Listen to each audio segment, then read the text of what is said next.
You ever have one of those big ideas, a huge dream, and then bam, someone shoots it down? We've all been there, right? But what if that criticism wasn't actually a stop sign? What if it was a launch pad? Well, that's exactly what we're going to dig into here. How to completely flip the script on the haters and critics in your life. Wow, this quote just cuts right to it, doesn't it? You're basically faced with this massive choice right out of the gate. You want to do something great, something that actually makes history, or do you want to be liked by everybody? Because you can't have both. Those two paths, they just don't go in the same direction. So let's really unpack that. Okay, so this choice, it's a big deal. Which brings us right to our first section, greatness or popularity. See, the thing is, if you want to do something really extraordinary, you just can't think and act like everyone else. You have to be different. And that difference, well, that's where all the trouble starts. And here they are, side by side, two totally different ways to live. On one side, you've got the majority path, right? It's all about easy entertainment, gossiping, and honestly, tearing down people who are trying to do big things. But then there's the other path, the trailblazer's path. This is the hard road. It's about loving the difficult work, building new habits, constantly pushing yourself. The second you decide to walk that path, you're automatically setting yourself apart from the crowd. So what happens when you set yourself apart? Well, that leads us straight into part 2, the price of your potential. Because choosing that harder path, it's not free. There's an inevitable backlash. Yeah, there's a price you have to pay to step into your own greatness. And here it is. This is the price. And listen, this isn't a maybe, it's a get ready for it. When you start to climb, when you aim for something bigger, you should expect to be laughed at. You should expect to be misunderstood. But here's the key. That's not a sign you're failing. No way. It's actually a signal that you've left the safe harbor and you're officially on your journey. Okay, so if we know this is coming, the big question is, why? Why does this happen? What is actually going on in the mind of someone who criticizes? This brings us to a really fascinating part, Section 3, the psychology of a critic. We're going to uncover the real why behind it all. I mean, really think about it. Why do people throw stones at people who are shining? We see it all the time, right? Someone's doing great, and bam, here come the critics. The reason, it's probably not what you're thinking.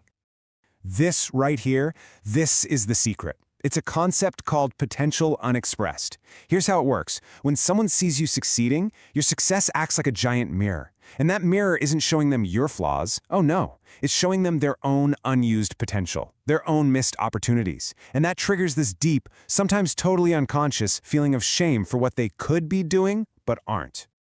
So, you get it? The big takeaway is this. The criticism is almost never, ever about you. It's a projection. Your success, your ambition, it isn't highlighting something wrong with you. It's highlighting their fear of what they haven't done. And once you really understand that, everything changes. Which brings us to Section 4. This is where we flip the whole thing on its head and see criticism as, get this, a surprising sign of success. Yeah. When you know the why behind it, you can start using negativity as a weird kind of progress bar. I mean, look at someone like Jay-Z. He's talked about this. He said he really knew he was making an impact on the culture when people started hating on him. Think about that. The hate wasn't a setback. It was proof. It was the signal that he was actually big enough to matter. It's a really simple idea, but so powerful.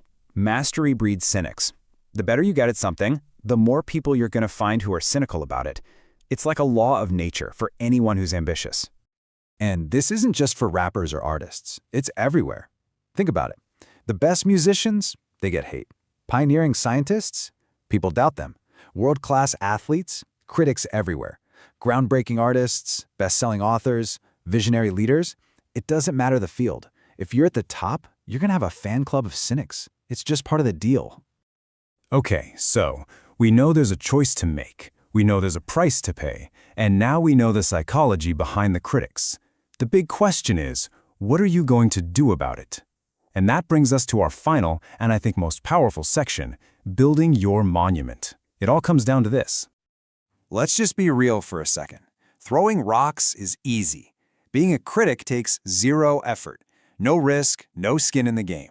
It is so much easier to sit in the stands and boo than it is to be the one in the arena doing the work, sweating, and actually trying to become an icon. So when those stones start flying, and they will, you have two options. That's it, just two. Option 1, you let them knock you down. You listen to the noise, you start to believe it, and you shrink. You decide to play it safe. Or there's option 2. You bend down, you pick up every single one of those stones, and you start building with them.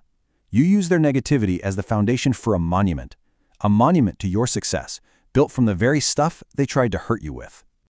So in the end, it's not a question of if you'll face criticism. That's a guarantee. The only question that really matters is the one right here. What will you build with the stones they throw at you?